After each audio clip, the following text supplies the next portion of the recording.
அனைவருக்கும் வணக்கம்.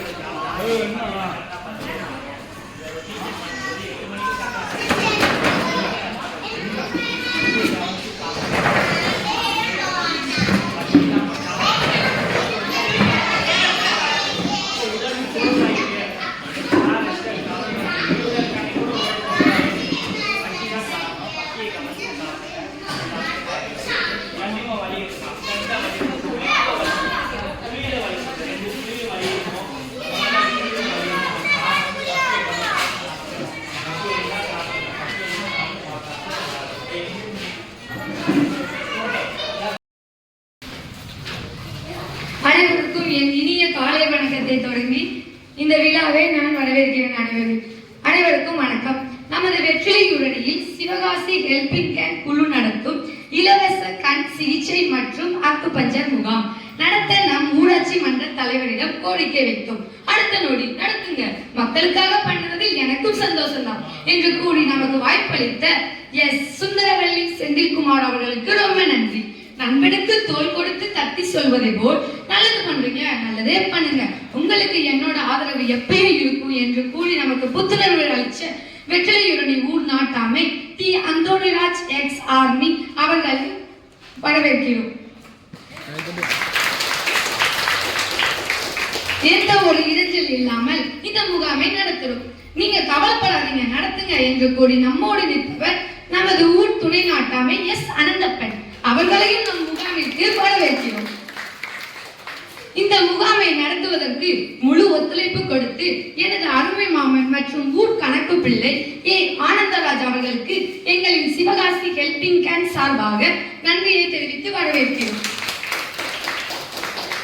நமது சிறப்பு விருந்தினர்களான சிவானா அக்குபஞ்சர் முகாமை நமது சிவகாசி ஹெல்பிங் சார்பாக கற்பசவி அண்ணா வரவேற்பார்.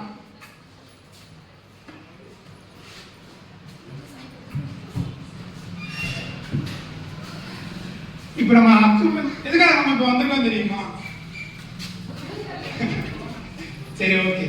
அக்குபஞ்சர் சிகிச்சையோ கண் சிகிச்சையை பார்க்கறதுக்காக நம்ம வந்திருக்கோம். அக்குபஞ்சர்னா என்னன்னு தெரியுமா? ஃபர்ஸ்ட் தெரியாது. ஓகே, அதை பத்தி அருமையான விளக்கம் கொடுக்கறதுக்கு நமக்காக நம்ம சிவா சார், அப்புறம் அருண் ஜோகம் லியோ சார், அப்புறம் சிவகாமி அவங்க வந்திருக்காங்க. அவங்களுக்கு மிகப்பெரிய வரவேற்பு கொடுக்கலாமா? கைத்தலாம்.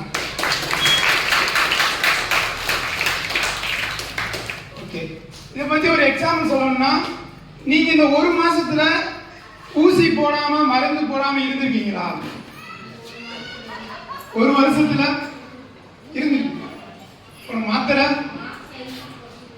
போட்டது கிடையாது, இல்ல போட்டதே கிடையாதா? ஆனா போடாத ஆள் இருக்காங்களா? நான் இருக்கிறேன். எப்படி? ஏன்னா நம்ம அக்குபஞ்சர் மருத்துவங்கிறது மருந்து ஊசி இல்லாம குணப்படுத்துறது தான். நானும் கிட்டத்தட்ட ஒரு 2 வருஷமா சிவா சார் மூலியமா தான் நான் அறிமுகமாகி மருந்து மாத்திரை இல்லாம சாப்பிட்டு போயினாகி என்னோட காய்ச்சல்னாலும் சரி சளினாலும் சரி அவங்க கிட்ட தான் போவேன், குணமாகும். மருந்து மாத்திரை இல்லாம குணமாகிறது அதுதான் நம்ம மக்களுக்கு இங்க ஏற்பாடு நம்ம கொடுத்துருக்கோம். முழுமையா நீங்க பயன்பெறணும்னு நான் நினைக்கிறேன். அதுக்கான முழு விளக்கம் இப்ப நம்ம சார் எல்லாருமே நமக்கு சொல்லி கொடுப்பாங்க. சரிங்களா? இப்போ அவங்கள வரவேற்கிறதுனால சிவானா.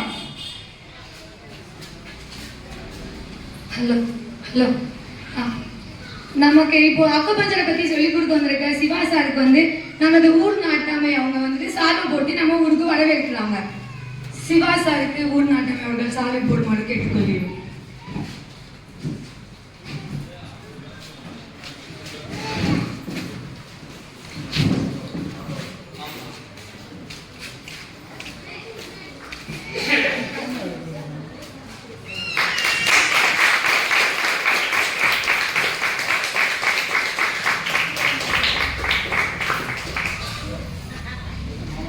நமக்கு முழு ஒத்துழைப்பு கொடுத்து இந்த முகாமை நடத்துவதற்கு எல்லா ஆதரவுமே கொடுத்தாங்க.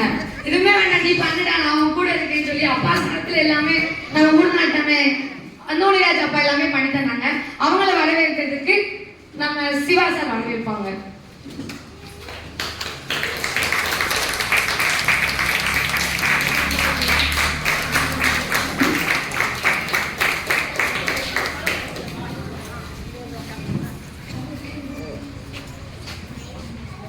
அக்குபஞ்சர் குழுவில் இருந்து வரும் சிவகாமி அவர்களுக்கு என் தாய் மெகேலம்மாள்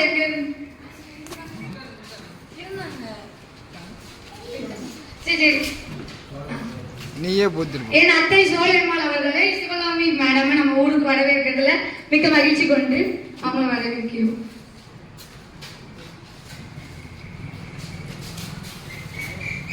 உள்ள உட்காந்து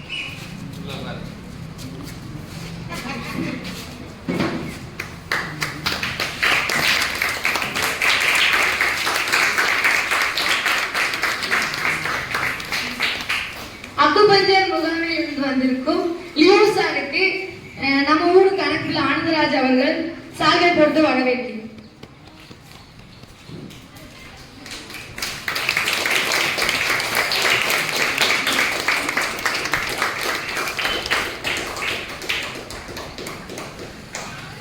நமக்கு முழு ஒத்துழைப்பு கொடுத்து நம்மோட எல்லா உதவிகளுமே பண்ண நம்ம ஊர் கணக்கிலைக்கு குட்டி அவர்கள் சால்வை போட்டு வரவேற்கிறார்.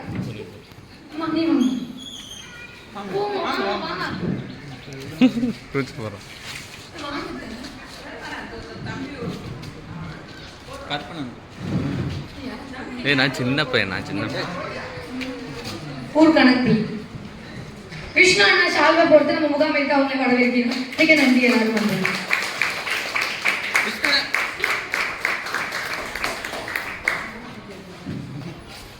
ஸ்டார்ட் பண்ணலாம். சிவா சார் பேசுவாங்க.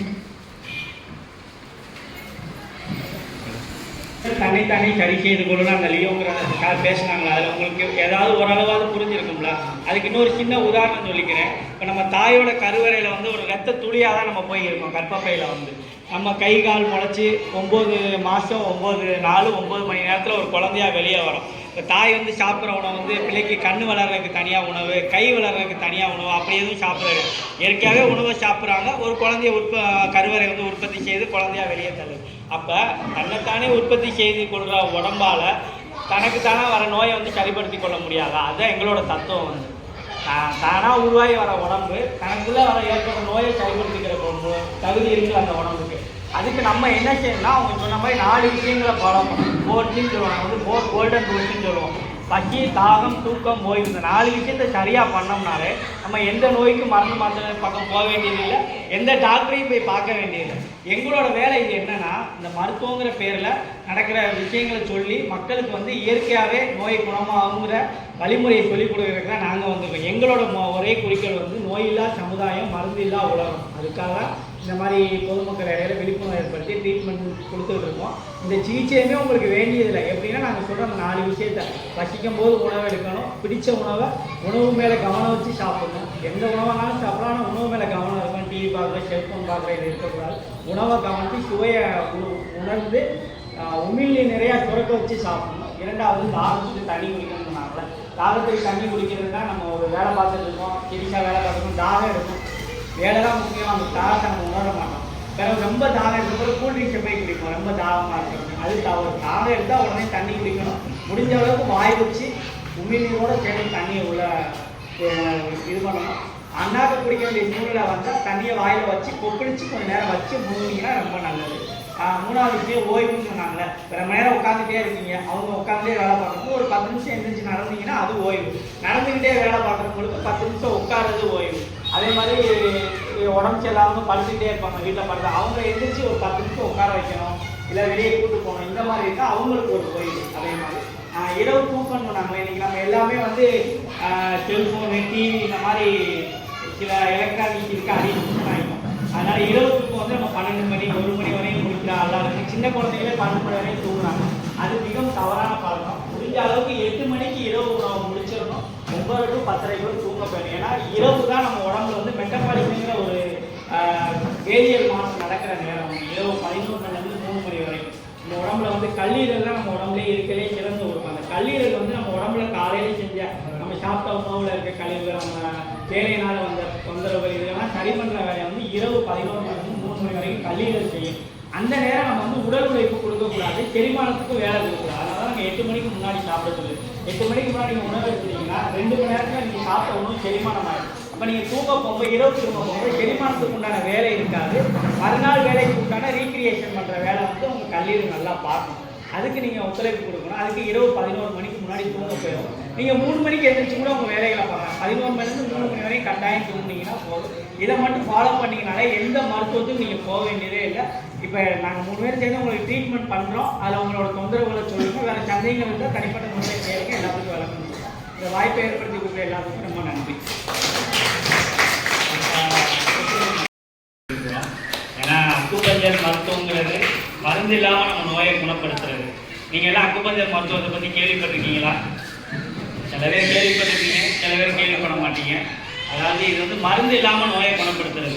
அந்த அம்மாவோட சொன்னாங்க, மருந்து மாத்திரை சாப்பிடாம எப்படி இருக்க முடியும் அப்படின்னு சொல்லி அந்த அம்மா சொன்னாங்க. நம்ம எல்லாருமே பெரும்பாலும் வேணும் அப்படிதான் நினைச்சிட்டு இருக்கோம்.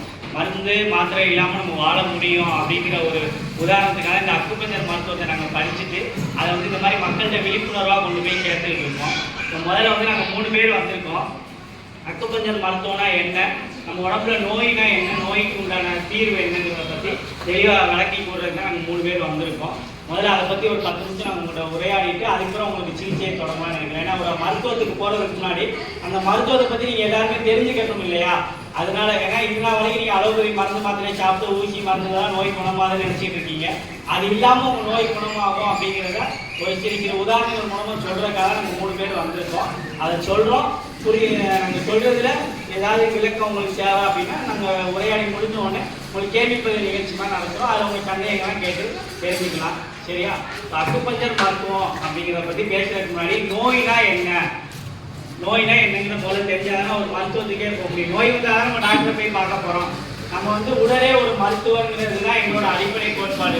நீங்கள் நினைக்கலாம் உடலே எப்படி மருத்துவர் ஆகும், ஒரு காய்ச்சல் வந்தால் தவறு இருந்தால் டாக்டர்கிட்ட போகிறோம், ஒரு மாத்திரை போகிறோம், ஊசி போகிறோம், குணமாயிடுது. இதில் எப்படி உடலே மருத்துவர் சொல்லி எங்கேருந்து வராங்க அப்படின்னு நீங்கள் நினைக்கலாம். இப்போ நமக்கு ஒரு நோய் வருதுன்னா அதுக்கு அடிப்படை காரணம் வந்து கழிவுகள் தேக்கம் தான். கழிவுகள் எதனால் தேங்குது அப்படின்னா நம்ம உணவு முறையினால நம்ம சுவாசிக்கிற காற்றுல இந்த மாதிரி கழிவுகள் இருக்கிறதுனால அது தேங்குறது தான். கழிவுகள் வந்து சிறுநீர், மலம் இந்த மாதிரி வெளியேறணும். இந்த வெளியேறாத கழிவுகள் வந்து உடம்புல நாள்பட்டு தேங்குறது தான் நமக்கு வந்து நோயாக உணர்றோம். எங்கெல்லாம் தேங்குதோ அங்கே வந்து வலிகளாவோ உணர்றது தான் நம்மளோட இது நினைக்கிறோம். இப்போ வந்து நோய்னா என்னங்கிறத பற்றி நம்ம லியோ சார் வந்து விளக்குவார். அதுக்கப்புறம் அந்த அக்குபஞ்சரை பற்றி நம்ம எல்லா டீட்டெயிலாக செய்யணும். பயங்கர உணவு அதோட சார்ந்தது தான். நம்ம அக்குபஞ்சர் மருத்துவத்தில் எல்லாத்தையும் ஒன்றா தான் பார்க்கணும். வேறு இல்லை, மனசுக்கு தனியாக ஒருத்தங்க இல்லை, உடம்புக்கு தனியாக ஒருத்தங்க, காலுக்கு தனியாக ஒருத்தங்க, கண்ணுக்கு தனியாக ஒருத்தங்க பார்ப்பாங்கன்னா எல்லாமே ஒன்று தான். அப்போ இது வந்து ஒரு சின்ன ஆற்றல் குறைபாடு. நீங்கள் சரியாக தூக்கத்தை வச்சுட்டாலே போதும், அது சரியாக. சரிங்களா? சரியான தூக்கம் வேணும். ஆழ்ந்த தூக்கம் இருந்தது அப்படின்னா தலை சுற்றி சீக்கிரமாக சரியாகும். தலை சுற்றுறது வந்து ஒரு நோய் இல்லை, உங்களுக்கு இருக்க நோயை வந்து வெளியில கொண்டு போகுது, வெளியில தள்ளுற வேலையாக படுது. ஸோ தலை சுற்றுறது வந்து நோயினால் நீங்கள் அந்த டைமில் கொஞ்சம் ரெஸ்ட் எடுத்தா போதும். ஆனால் நைட்டு வந்து முக்கியமாக என்ன பண்ணணும் அப்படின்னா சீக்கிரமாக தூங்க போகும். சரிங்களா? எத்தனை மணிக்கு தூங்க போவீங்க? நீங்க வந்து 9 வரைக்கும் தூங்க போயிடும். அதிகபட்சம் ஒரு 10 மணியை தாண்டவே கூடாது. ஏன் அப்படின்னா 11 to 3ங்கிற விஷயம், 11 to 3 இருக்கு இல்லையா, அந்த டைம் வந்து நம்மளுடைய பயாலஜிக்கல் கிளாக் படி உட்கார்ந்து நம்மளுடைய கல்லீரலும் பித்தப்பையும் செயல்படக்கூடிய நேரம். அந்த நேரத்தில் என்ன நடக்குது அப்படின்னா நமக்கு தேவையான சத்துக்கள் வந்து உருவாக்கப்படுது, தேவையான நச்சுக்கள் வந்து பிரித்தெடுக்கப்படுது. இது எப்போ நடக்கும் அப்படின்னா 11 to 3 நடக்கும். அதுவும் எப்போ நடக்கும் அப்படின்னா நம்ம ஆழ்ந்த தூக்கத்தில் இருக்கும்போது மட்டும்தான் நடக்கும். சரிங்களா? அப்போ நம்ம தூக்கத்தை சீக்கிரமா வச்சுக்கணும். காலையில் 3 மணிக்கு பிறகு கூட எப்போ நாள் எச்சிக்கலாம். சரிங்களா? ஆனா தூங்க போறது ரொம்ப சீக்கிரமா தூங்க போறோம். அது ஒண்ணும் இல்லைம்மா, நம்ம அது தெரியாம இருந்துடும். கிரிக்கெட் போறது நல்லதுதான், சரியாகிட்டு இருக்கு, உடம்பு சரியாகிட்டு இருக்கு. சரிங்களா? நீ மாத்திரைகள் எடுத்துக்காதீங்க, மாத்திரையே தேவையில்லை. அதுக்குதான் இப்ப நாங்க வந்திருக்கோம்.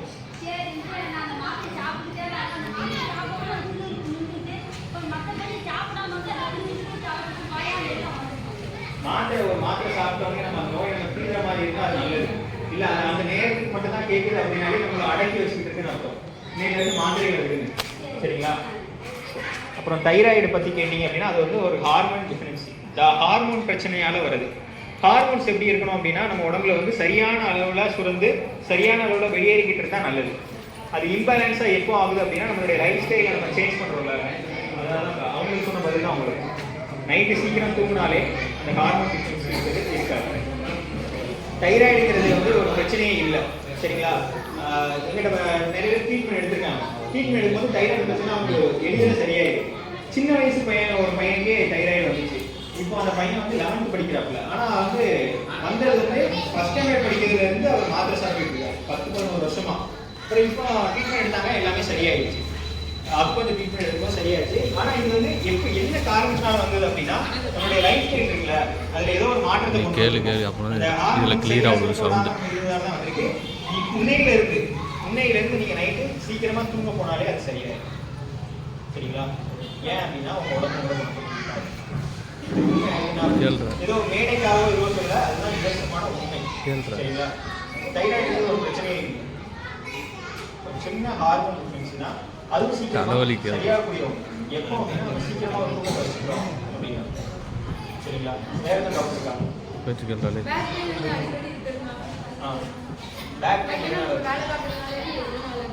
பேக் பெயின் இப்போ வருதுன்னு வச்சுக்கோங்களேன். ஒரு இடத்துல ஒரு தொந்தரவு வருதுன்னா அந்த இடத்துல பிரச்சனைன்னு அவசியம் இல்லை. அந்த நம்ம என்ன புரிஞ்சுக்கிறோம் அப்படின்னா இந்த இடத்துல இப்போ பிரச்சனை வருது, இந்த இடத்துல வலி இருக்குன்னா இங்க தான் ஏதோ பிரச்சனை, இந்த முட்டுல பிரச்சனை இருக்காது, இந்த டாக்டரை போய் பார்க்கணும்னு நினைக்கிறோம்ல, அது ஒரு தவறான கருத்து. ஏன் அப்படின்னா நமக்கு ஒரு தொந்தரவு வருதுன்னு வச்சுக்கோங்களேன், அது வந்து அந்த இந்த இடத்துல வந்து இந்த பிரச்சனை அர்த்தம் இல்லை. இப்போ நமக்கு வந்து சிறுநீரகம் வந்து சரியா ஏதோ நம்ம உதாரணத்துக்கு சொல்றேன், யாரும் இதை எடுத்துக்க வேண்டாம். ஏன்னா நோயின் பேச இருக்குது, இது நமக்கு இருக்குமோ ஒரு எண்ணம் வரும், அப்படி மட்டும் இருக்கக்கூடாது. சரிங்களா? சிறுநீரகத்தில் ஒரு சின்ன பிரச்சனை அப்படின்னா இந்த முடியல அந்த நடுவில் இடத்துல வலிக்கும். ஏன் அப்படின்னா இதுக்குமே ஒரு தொடர்பு உண்டு. அப்போ எங்கேயோ உள்ள தொந்தரவு தான் இங்க காட்டுது. சரிங்களா? அப்போ அந்த இடத்துல பிரச்சனை இல்லைன்னு அது எப்படி சரி செஞ்சுக்கிறது இதே நம்ம பார்ப்போம். சரிங்களா? அடுத்து அதான் பேச போறோம். இன்னும் பேச முடியும். அடுத்து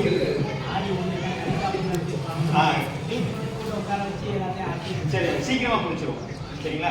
அப்போ நோய்ங்கிறது ஒரு பிரச்சனையே இல்லை. நம்ம மாத்திரை சாப்பிடணும் அவசியம். ஏன் அப்படின்னா உடம்பு நம்மளை குணப்படுத்திக்கிட்டே இருக்கு. சரிங்களா? அப்போ உடம்பு தானே குணப்படுத்துது, மருத்துவம் எதுக்கு தேவைப்படுது அப்படின்னு யாருக்கும் கேள்வி இருக்கா? இருக்கணும், இருந்தாலும் அது கரெக்ட்.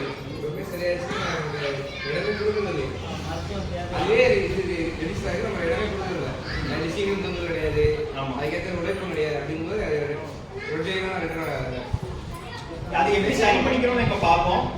அதை பத்தி மேடம் சொல்லுவாங்க. உடம்பு என்ன பண்ணுது அப்படின்னா நம்மளை குணப்படுத்திட்டு இருக்கு இல்லையா, அது மருத்துவம் நமக்கு தேவையா? மருத்துவம்னா என்ன அப்படின்னா மருத்துவக்கத்தை கொடுக்கக்கூடியதான் மருத்துவம். டோலோ 6 அது சரியாகாது, இல்லாட்டி மெடிக்கல் போலனா சரியாகாது. அப்படிங்கிற ஒரு நிலைக்கு தான் வந்திருக்கோம். நீங்க எதை சொல்லுங்க இல்லையா? காய்ச்சல் ஒரு சாதாரண ஒரு விஷயம். நம்ம அது வந்து ரொம்ப அதிகமாச்சுன்னா ஈரத்துணியை தலையில போட்டுட்டு சரி செஞ்ச காலத்துல இருக்கு. நம்ம சின்ன குழந்தையா இருக்கும்போது நிறைய பேருக்கு தெரிஞ்சிருக்கோம், அப்படிதான் இருந்தோம். இப்ப மாத்திரை மருந்து இல்லாம ஏன் சரியாக மாட்டேங்குது? ஏன்னா உடம்பு அப்படி பழக்கி வச்சிருக்கோம். எப்படி பழக்கி வச்சிருக்கோம்னா ஒவ்வொருத்தரும் சொல்ல கேட்டு மருந்து மாத்திரை இல்லாம சரியாகாதுன்னு நினைச்சு நம்ம அப்படி போட்டு வச்சிருக்கோம். ஆனா உண்மையான உதாரணத்துக்கு வந்து சித்தா, ஆயுர்வேதா, யுனானி, ஹோமியோபதி, அக்குபஞ்சர் போன்ற மருத்துவங்கள் இருக்கு. ஆனா இப்போ நாங்க சொல்ற ஒரு சின்ன இது என்ன அப்படின்னா இப்போ வந்து எல்லாமே அலோபதி மிக்சடா மாறிட்டே இருக்கு. எந்த ஒரு மருத்துவமே இதுதான் அதோட தனித்துவம்னு இயங்குறது இல்லை. இப்போ சித்தாவை எடுத்துக்கிட்டீங்கன்னா அங்கேயே வந்து அந்த கேப்சூல்ல வந்து வெள்ளை கலர்ல ஒன்று இருக்கும். அது என்னன்னு கேட்டீங்கன்னா நல்லா துருவி கேட்டீங்கன்னா சொல்லுவாங்க அது வந்து ஏதோ ஒரு பேரசிட்டமல், அதை நோக்கி கொடுத்துட்டு இருக்காங்க. இப்போ கலப்படங்கள் இருக்கதான் செய்யுது. ஆனா எங்கேயோ ஒரு இடத்துல சித்தா நல்ல சித்தாவும் இருக்கதான் செய்யுது. அப்போ அந்த மாதிரி இதை நம்ம பார்த்து போவோம். நாங்க என்ன சொல்றோம்னா மருந்தே இல்லாம ஒரு மருத்துவம் இருக்கு, இன்னொரு சேர்ந்ததான் நாங்க எங்க ஃபீல்ட்ல சொல்லிக்கிட்டு இருக்கோம். அப்போ 2 வகையான மருத்துவங்கள் இருக்கு. இந்த மருத்துவ மனுஷனுக்கு எப்படி பயன்படணும் அப்படின்னா ஒருத்தர் கீழே விழுந்துட்டாங்கன்னு வச்சுக்கோங்களேன், விழுந்தவங்கள தூக்கி விடணும். தூக்கி விட்டுட்டா அதான் மருத்துவம். தூக்கி விட்டுட்டு இல்ல வாழ்நாள் முழுக்க அவங்க கூடயே வந்துகிட்டே இருக்கணும் அப்படிங்கிறது மருத்துவம் இல்லை. உதாரணம் எப்படின்னா நீங்க ஒரு மாத்திரையை சாப்பிட ஆரம்பிச்சுன்னா வாழ்நாள் முழுசும் சாப்பிடணும்னு சொல்றாங்க இல்லையா, அது வந்து மருத்துவமே இல்லை. இப்போ ஒரு கீழே விழுந்துருக்கீங்க, ஒரு ட்ரீட்மெண்ட் கொடுக்கும்போது அது சரியாகுது, உங்களுக்கு தேவை இல்லை நீங்களா நடந்து போகணும் அப்படிங்கிறது தான் மருத்துவம் சொல்லக்கூடியது. இப்போ எது வேணுங்கிறது முடிவு பண்ணிக்கிறதும் நம்ம கையில தான் இருக்கு. சரிங்களா? அது நம்ம கையிலேயே நம்ம குறைச்சிருக்கோம். அக்குபஞ்சர் என்ன பண்ணுது அப்படின்னா, நாங்க அக்குபஞ்சர் தான் என்ன இருக்கும்னு நினைக்கிறீங்க?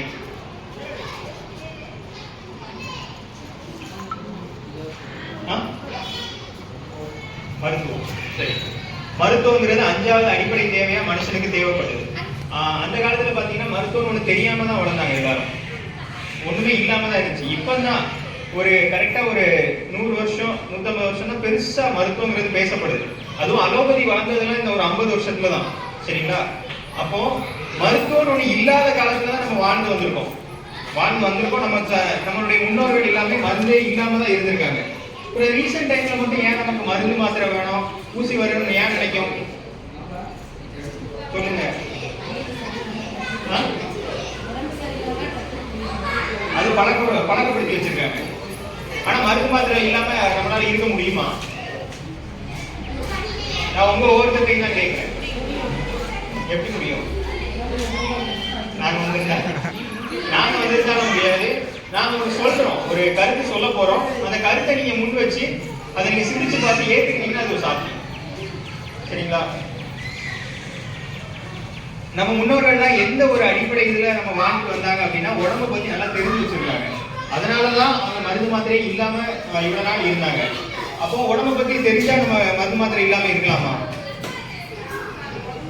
இருக்கலாம். ஏன்னா ஒரு விதப்படுத்தியோட நம்ம சைக்காலஜிக்கலா பார்த்தலாம், ஒரு விஷயத்தை பத்தியோட அறிவு நமக்கு தெரிஞ்சிருச்சு அப்படின்னா அதை நம்ம ஈஸியா அனுப்புவோம். தெரியாததான் போட்டு குழம்பிட்டு இருக்கோம். சரிங்களா? இப்ப கம்ப்யூட்டர்ல கோடிங் பார்த்தாலுமே பார்க்க பிரம்மாண்டமா இருக்கும், உள்ள போயிட்டு நமக்கு ஈஸியா இருக்கும். எந்த ஒரு பெரிய விஷயம்னாலும் வெளியே இருந்து பார்க்க தான் பெருசா இருக்குமே தவிர அது உள்ள போயிட்டோம்னா ஈஸி தானே. இப்ப என்னது மட்டன் குழம்பு வைக்கணுமா சிக்கன் குழம்பு வைக்கணும்னு யோசிப்போம்ல, வைக்க ஆரம்பிச்சுன்னா அது பாட்டு போயிடும்ல. அதேதான். அப்போ நம்ம உடம்பை பத்தி நம்ம தெரிஞ்சுக்க ஆரம்பிச்சிட்டோம் அப்படின்னா அது நமக்கு ரொம்ப ஈஸியான ஒண்ணு ஆயிடும். சரிங்களா? அந்த விதத்துல எல்லா மருத்துவம், எல்லா மரபொழி மருத்துவங்களும் சொல்ற, இந்த அக்குபஞ்சர் மருத்துவமும் சொல்ற ஒரே ஒரு கருத்து என்ன அப்படின்னா, உடல் தன்னைத்தானே சரி செய்து கொள்ளும்.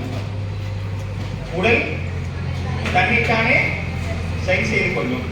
இந்த ஒரு கருத்தை தான் எல்லாருமே எல்லா மரபொழி மருத்துவமும் சொல்றாங்க. சித்த மருத்துவம் சொல்லுது, ஆயுர்வேதா சொல்லுது, ஹோமியோபதி சொல்லுது, யுனானி சொல்லுது, அப்புறம் அக்குபஞ்சர் போன்ற எல்லா மருத்துவமும் என்ன சொல்லுது அப்படின்னா, உங்களை தன்னைத்தானே சரி செய்து கொள்ளுன்னு தான் சொல்லுது. சரிங்களா? நீங்க சித்த மருத்துவத்தை பார்த்துக்கோங்க, எத்தனை பேர் வந்து மூலிகைகள் தாராங்க, அது சரியாகுது இல்லையா? அதே மூலிகை நீங்க எடுத்து சாப்பிட்டா சரியாகுதா? இல்ல, அவங்க தரதுனால சரியாகுது. எதனால சரியாகுது? இந்த மருந்து இந்த மூலிகை தான் கொடுக்கறதுலாம் இல்ல, நீங்க சரியாகணும்னு நினைச்சு கொடுத்தாலே அது சரியாகும். அதுதான் நம்மளுடைய பாரம்பரிய மருத்துவங்கள், நம்மளுடைய மரபொழி மருத்துவங்கள் நம்ம கற்றுக் கொடுக்குறதும் அதுதான். சரியாகும் நினைக்கும் போதே அது சரியாகும். ஏன் அப்படின்னா உடம்பு தன்னைத்தானே குணப்படுத்திக்கிட்டே இருக்கு. இந்த உடம்பு வந்து ரொம்ப இறைவனோட படைப்பிலேயே ரொம்ப அற்புதமானது எது? நம்ம உடம்பு தானே சொல்லுவோம். மற்ற எல்லாத்துக்குமே வந்து 5 அறிவு, நமக்கு 6 அறிவு கொடுக்கப்பட்டிருக்கு. நமக்கு எவ்வளவோ நிறைய கொடுக்கப்பட்டிருக்கு இல்லையா? அப்போ உடம்புங்கிறது அவ்வளவு அற்புதமான வேலைகளை மட்டுமே செஞ்சுக்கிட்டு இருக்கு. அதை நம்ம தெரிஞ்சுக்கிட்டா போதும். சரிங்களா? சரி, உடம்பு ரொம்ப மிக்க நன்றி. ஆரோக்கியத்துக்கு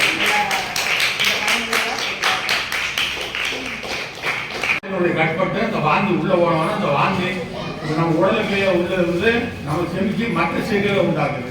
அந்த வாந்தியை முன்னாலெல்லாம் பார்த்தீங்கன்னா அந்த வாந்தியை முழுவதும் வெளியே எடுத்தாச்சுன்னா நம்ம உடல்ல உள்ள சீக்கு பூரா வெளியே வந்துடுது. அப்படிங்கும்போது நம்ம மாத்திரை மருந்து சாப்பிட வேண்டிய தேவையில்லை. இப்போ வந்து லேசா வேர்த்த உடனே மண்டடிக்க உடனே டாக்டருக்கு போகிறோம். ஏன்னா அதுக்கு தக்கன ஒரு ஊசியை போட்ட உடனே அந்த மண்டை நின்று போகுது. முன்னாலையெல்லாம் மண்டடிச்சதுன்னா ஒரு மண்டடி சைடில் அந்த வேறு நெத்தியில் ஊசி வச்சுன்னா உடனே மண்டடி நிற்கும். இல்லை அப்படின்னா ஈர துணியை நம்ம நெத்தியில் போட்டாச்சுன்னா அந்த மண்டடி நிற்கும். அப்படிலாம் அந்த காலத்தில் நடந்து வந்திருக்கு. இப்போதைக்கு வந்து நாகரிகம் கூட இப்போது ஆஸ்பத்திரியில் கூட நம்ம ஒவ்வொரு மருத்துவ கண்டுபிடிச்சு இப்போ நமக்கு உடல்ல சீக்கு ஏகப்பட்ட சீக்குகள் மனசுல இருக்கு. அத்தோடைய நம்ம மனசுல வந்து மண்டடிக்கு இந்த மாத்திரையை சாப்பிட்டா குணமாகிடும் அப்படின்னு நம்ம மனசுல இருந்து ஒரு மனசு கூடுதனால அந்த மாத்திரை சாப்பிட்டோன்னு மண்டடி நின்றுட்டு. ஏன் அதே மண்டடி ஒரு அரை மணி நேரம் நிப்பாட்டி நம்ம மனசை கட்டுப்படுத்துங்க, அந்த மண்டடி நின்று போகும்.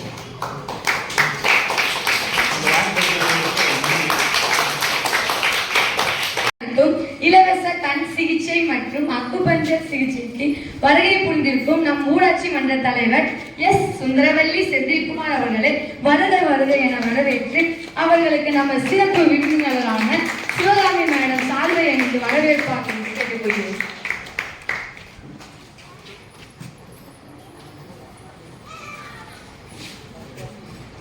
ரொம்ப நன்றி. ரொம்ப நன்றி. இப்போ சிறப்பு விருந்தினாளர் சிவகாமி மேடம் முடியும்.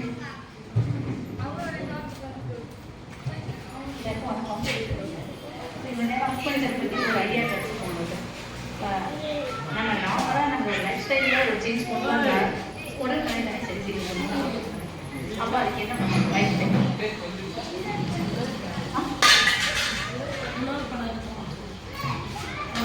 பசி இருக்கணும். பசி இல்லைன்னா சாப்பிடக்கூடாது. அப்போ சத்துலாம் இந்த மாதிரி தான், இந்த கீழே சாப்பிட்டா இந்த சத்து வரும், இதை சாப்பிட்டா அந்த சத்து வரும் அப்படி சொல்றாங்க. அப்படி சாப்பிடணுமா? தேவையில்லை தானே. அது போக குட்டி பசங்க தான் இருக்காங்க. நீங்க எல்லாரும் வீட்டில் அம்மா என்ன சொல்லுவாங்க, பசிக்கலன்னு சொன்னாங்க, சாப்பிட சொல்றாங்கல்ல, கண்டிப்பா சாப்பிடணும்னு சொல்லி வயிற்றுல சாப்பிட்டு சாப்பாடு சொல்றாங்க தானே. எல்லாரும் அப்படி தானே பண்றோம். அப்படி தேவையில்லை. அந்த வேலை குழந்தை பசிக்கலான்னு சொன்னா சாப்பிட வேண்டாம்னு சொன்னாங்கன்னா விட்டுருங்க. அவங்க திருப்பி எப்போ வந்து பசிக்குதுன்னு சொல்லி கேட்பாங்க அவங்கள, அப்போ சாப்பாடு கொடுத்தா போதுமானது. அந்த மாதிரி சத்து இந்த மாதிரி இதை சாப்பிட்டா இந்த சத்து வரும், அதை சாப்பிட்டா இந்த சத்து வரும் அப்படி சொல்லி சாப்பிடணுங்கிற அவசியமும் நமக்கு கிடையாது. உடலுக்கு வந்து என்ன தன்மை இருக்குன்னா அதுக்கு தேவையான சத்தை அதுவே செஞ்சு அதுவாகவே மாற்றிக்கணும். ஃபார் எக்ஸாம்பிள் மாடு எடுத்துக்கோங்க. மாடு பால் தருது. பாலில் என்ன இருக்கு? பால் என்ன இருக்கு? கால்சியம் இருக்கு. சரிங்களா? மாடுக்கு சாப்பாடு கொடுக்க கால்சியம் டேப்லெட்ஸ் கொடுப்போமா? அது கால்சியம் டேப்லெட்ஸ் ஏதாவது கொடுப்போமா? அது சாப்பிட்றது அது எப்படி பாலை மாதிரி அது தன்னுடைய கண்ணுக்குட்டியை வளர்த்துறதுக்காக பால் சுரக்குது. அது உடனே அது தேவையானதை செஞ்சு குழந்தை கொடுத்து தெரிஞ்சிருப்பா. அப்போ அது உடம்பு புரியுது, அதே செஞ்சு கொடுங்க. நம்ம உடம்பு அதை விட ரொம்ப அறிமுகமான உடம்பு. அப்போ அதுவும் சொல்லி கொடுக்கும். ஆனால் சத்து போட்டு சாப்பிட பசியை கவனித்து சாப்பிடணும். என்ன கொடுத்துருக்கோ அதை சாப்பிடும் பசிக்கிறாங்க. அடுத்து தாங்க எடுக்கிறப்ப கண்டிப்பாக தண்ணி குடிச்சே ஆகணும். தாங்க எடுத்துக்கிட்டே வேகமா எங்கே போயிருக்கோம், வெயிலில் போயிருக்கோம், சரி தாங்க ஒரு கூல்ட்ரிங்க்ஸ் வாங்கி குடிப்போம் கிடையாது. தண்ணி தாங்க எடுத்துனா தண்ணி தான் குடிக்கும். கூல்ட்ரிங்க்ஸ் குடிக்கூடாதுன்னு இல்லை, குடிங்க. அது விருப்பத்துன்னு தேவை வச்சுக்கோங்க. தாங்க எடுக்கிறப்ப அப்படி போகிறதெல்லாம் இருக்குது, போகிற பக்கம் தண்ணி இருக்கும், கூல்ட்ரிங்க்ஸ் இருந்தால் தாங்க எடுத்துனா தண்ணி குடிக்கும். அதுவே சரி. அடுத்து ஓய்வு. ஒரு இடத்துக்கு ரொம்ப வேகமாக நடந்து போய்கிட்டு இருக்கீங்க, போயிட்டே இருக்கப்போ ஒரு இடத்துல உட்காந்து நல்லா இருக்கும் ஃபீல் பண்ணுறீங்க இல்லையா, அந்நேரம் உட்காந்து அதுதான் ஓய்வு. இப்போ குளிச்சு வேலை பார்த்தே இருக்கும், ஒரு 2 நிமிஷம் நின்னா எப்படி ஒரு சுகம் கிடைக்குது உடல்ல. அடுத்து மீனாக்கா உங்களுக்கு என்ன தெரிஞ்சுங்க? நம்ம டீம் சார்பாக நீங்கள் பேசுங்க.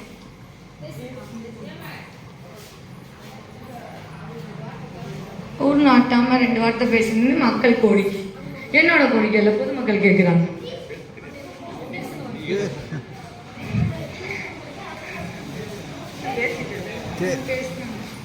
சரி, ரொம்ப நன்றி. சிகிச்சை ஆரம்பிக்கும்.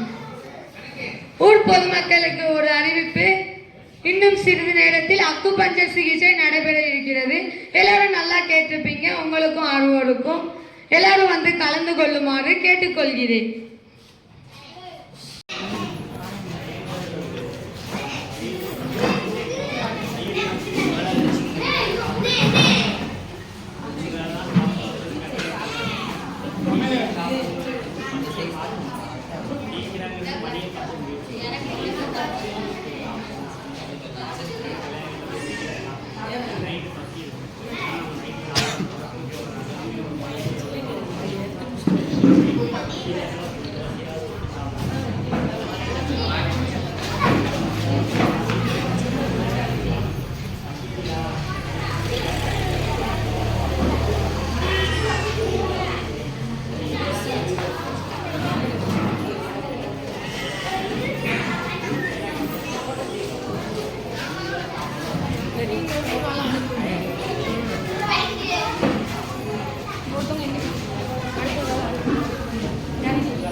இலவச கண் சிகிச்சை மற்றும் அக்குபஞ்சர் சிகிச்சை முகாமில் நம்ம கொடுத்த கருத்துக்கு நம்மளை விட பயங்கரமா நம்ம டீமுக்கு பூஸ்டப் கொடுத்த தாத்தா பெரியசாமி அவர்களுக்கு நம்ம குழுவின் சார்பாக சால்வை அணிவிக்குமாறு கேட்டுக்கொள்கிறோம். கைதட்டுங்க சின்ன பிள்ளைங்க கைதட்டுங்க அஸ்தா கிடைக்கும். கைதட்டுங்க. சிகிச்சை பெற்ற அனைவரும் உங்கள் கருத்துக்களை தெரிவித்து போகுமாறு கேட்டுக்கொள்கிறோம்.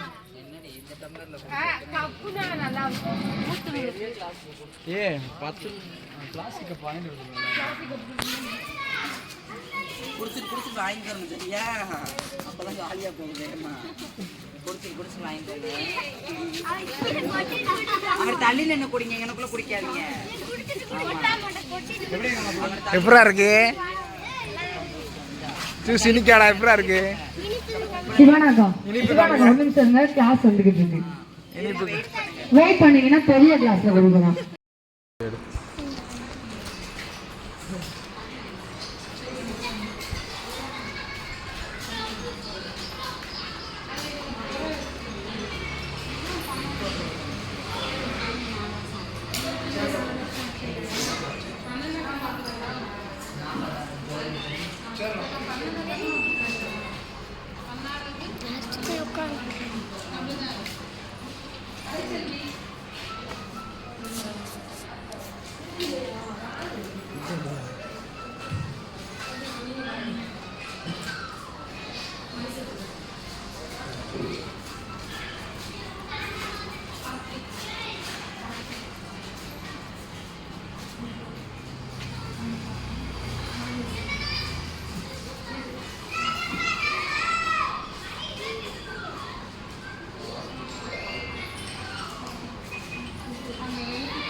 கண் சிகிச்சைக்கு வர்றவங்க பேர் பதிவு பண்ணிட்டு உட்காருங்க.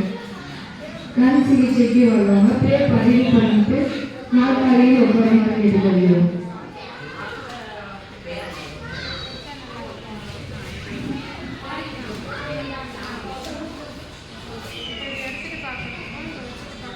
நினைச்சா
கற்பூரவல்லி,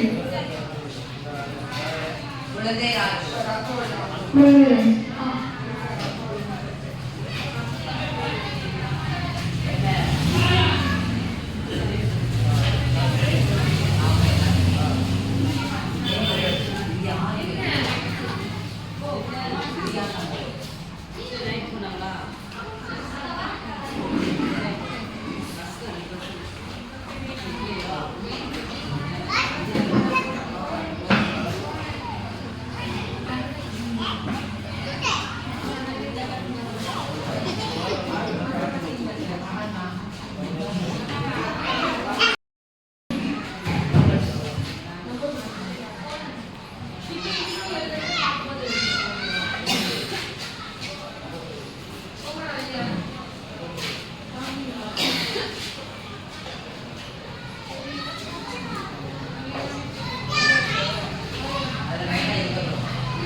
Bhagyaraj,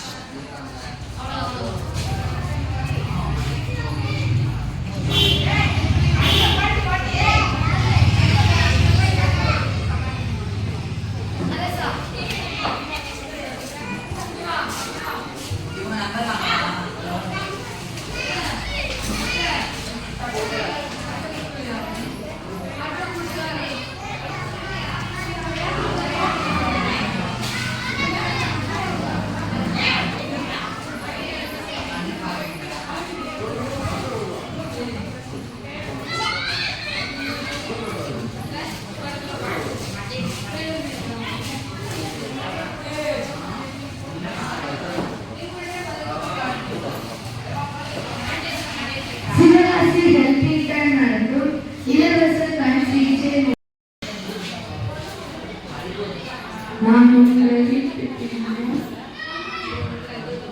Sivakasi helping hand social services நடத்தும் இலவச கண் சிகிச்சை முகாம் நடைபெற்றுக் கொண்டிருக்கிறது. விஷன் ஆர்டிகல்ஸ்ல இருந்து மேடம் சங்கரி அவங்க ஹாஸ்பிட்டல் எங்க பார்த்தீங்கன்னா பத்திரகாளி அம்மன் கோவில் போற வழியில தேவசிலைக்கு ஆப்போசிட்ல இருக்கு. நெக்ஸ்ட் யாரும் போகணும்னு நினைச்சீங்கன்னா போகணும்.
பேர் கொடுத்துட்டு போனாங்க. எல்லாரும் கொஞ்சம் வந்துட்டு கொஞ்சம் செக் பண்ணிட்டு போங்க.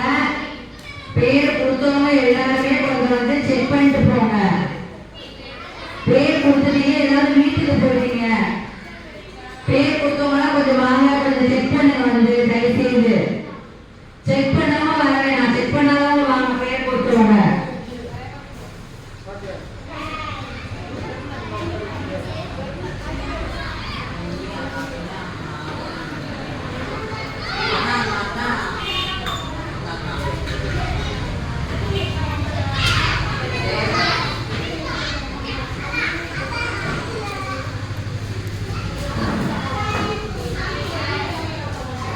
சிவகாசி இருப்பீங்க.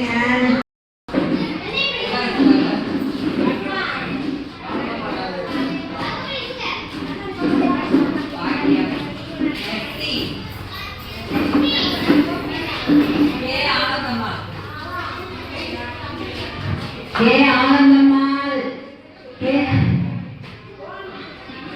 ஆனந்தம்மாள் வாங்க. எங்க இருந்தாலும்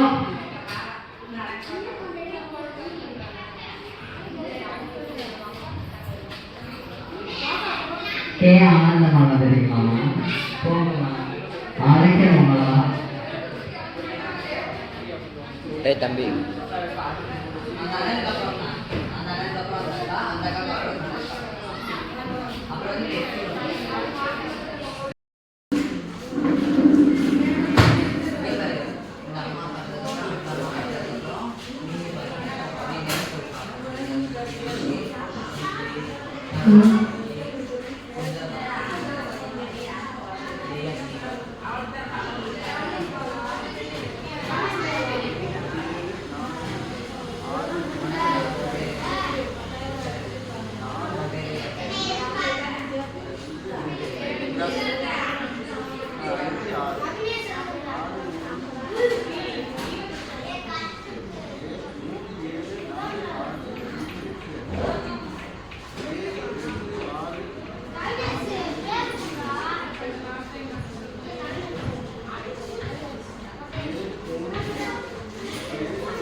அன்புடன் வரவேற்கிறேன். இப்படிக்கு உங்கள் Anandhi. Karthik sir welcome, sir welcome. Murugadoss sir welcome. ரொம்ப நன்றி சார்.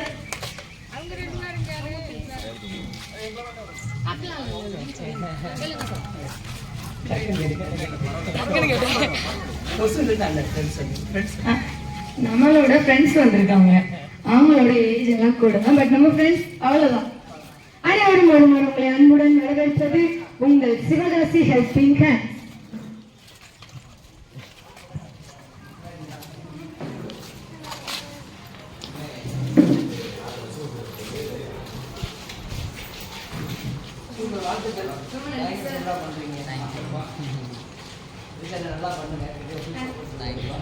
Thanks sir.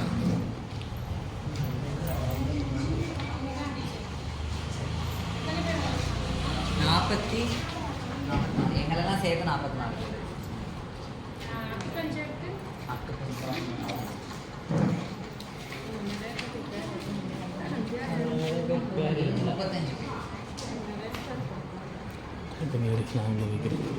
பயங்கரமாக இருக்குது கண்ணாடி போட்டோம்மா.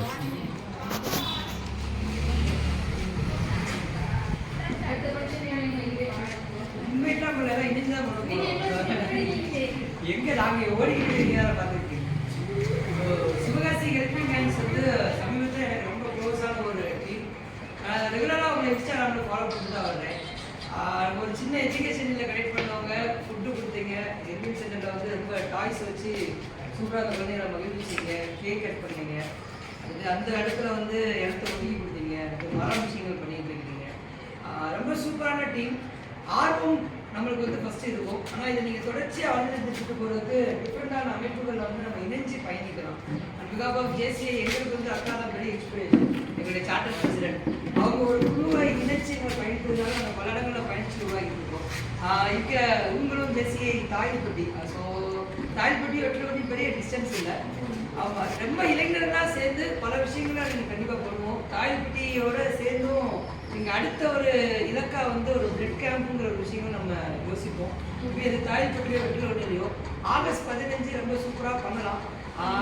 ஏன்னா இந்த ரத்த தேவை அப்படிங்கிறது நம்ம தாய்ப்பட்டி சிகிச்சைக்கு ரொம்ப தேவைப்படுது.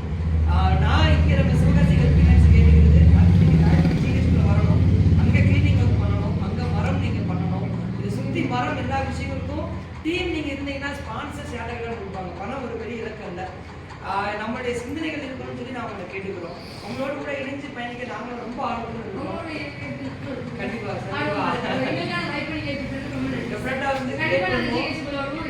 எல்லா விஷயங்களும் இணைந்து பண்ணுங்க. ஜேசிஐ சிவகாசி ஹெல்பிங் வேற வேற இல்லை, இணைந்து ஒருமித்த விஷயங்களுக்கு வந்து பண்ணுவோம். கட்டாயம் மாற்றத்தை வருவாங்க.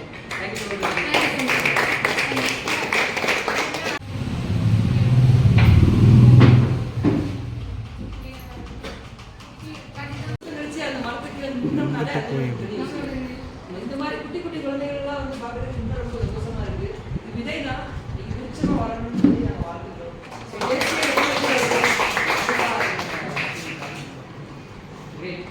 அடுத்த விஷயங்கள் நாம பிளான் பண்றோம். ஆகஸ்ட் 15 சிவகாசிலையுமே வந்து நாங்க ஒரு பிளட் கேம்ப் வச்சிருக்கோம். ஆகஸ்ட் 15 மதியம் வந்து ஒரு 100 to 150 physically challenge playing people கிட்டத்தட்ட 7-8 டிஸ்ட்ரிக்ட்ல இருக்கிற பீப்புள் அழைச்சி கொடுக்குறோம். டீசர்ட்டோட ஜாயின் பண்ணி டீசர்ட்டோட ஜாயின் பண்ணுங்க. டேட்டா ஒர்க் பண்ணுறதுக்கும் அவங்க எடுத்து கொடுக்குறோம், ஆர்கனைஸ் பண்ணுறதுக்கும் ஆள் இல்லை. நாங்கள் 5 பேராக போயிட்டு இருக்கோம். மொத்தம் பெரிய டீம் இருக்கு. எனவே முன்னேறவும் பெரிய மாற்றம் கொடுக்குறோம். இப்போ வாங்க அவங்க வரவேற்கிறோம். உங்களை பிரிச்சு தான் பார்க்கல, நம்மளே வரவேற்கிறேன். நம்ம குழுவில் வருவதாக கண்டிப்பா. சரி கனெக்ட் சொல்லுங்க.